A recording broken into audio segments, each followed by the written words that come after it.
Hey there, juniors. Welcome to English. It is Thursday.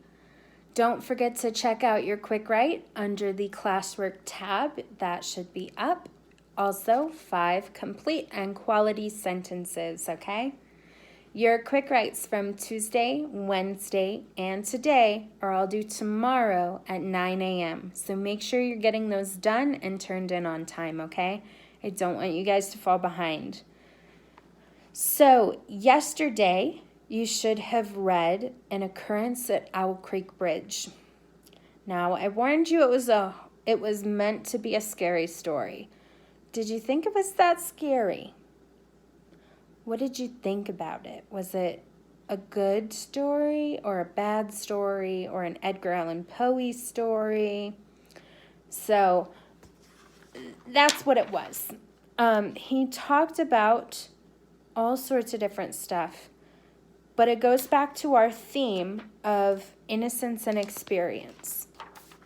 And so you had that discussion quick write, right?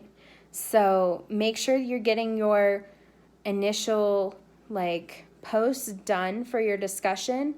That is due today at 3:30. Getting it up there. And then your 2 replies to other people are due by Monday at 9 a.m. Okay? So make sure that post is getting up there today so that people can reply to it. And also don't forget that post needs to be posted on the comments of that quick write, but also normally how you would turn in a quick write as well. So I need it by itself in the turn-in section and in the comments, 2 places. I want to make sure you get that done because you won't get all the points if you only put it in one or the other, okay? So, did you think that Farquhar is innocent or experienced in this? Just a few questions I want you to think about, okay? Is he experienced before his death at the end? Or was his death that cruelty that should have thrust him into the world of experience? Also, do you think this story is a good story to show how the Civil War destroyed the innocence of the soldiers? So, talking about the Civil War, this story is set in the Civil War, right? So just a little social studies information about it. During the Civil War, spies were engaged in acts of sabotage, as well as collecting facts about the enemy and in spreading misinformation. So not only did they spy on the enemy, but they also gave false information to them about their side. So kind of an interesting thing. Spies weren't just what we think about today of spying on people, right? They had different things they needed to do. They sabotage things, they spread bad information around, all sorts of stuff. So, that's kind of what I wanted to talk about today. I'm curious as to how you're going to answer your discussion posts, so I'm looking forward to those. I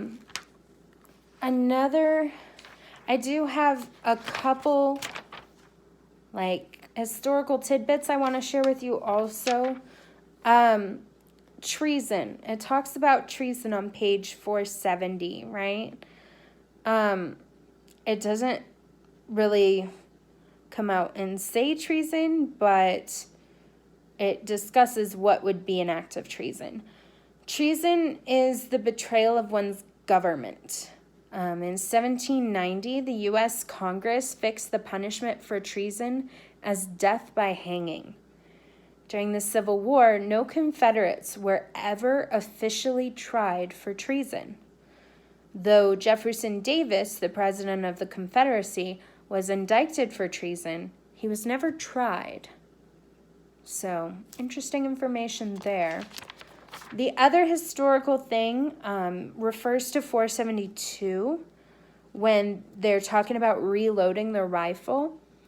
So even though reliable repeating rifles were first available in 1860, the U.S. Army's standard weapon in the Civil War was the Springfield service rifle.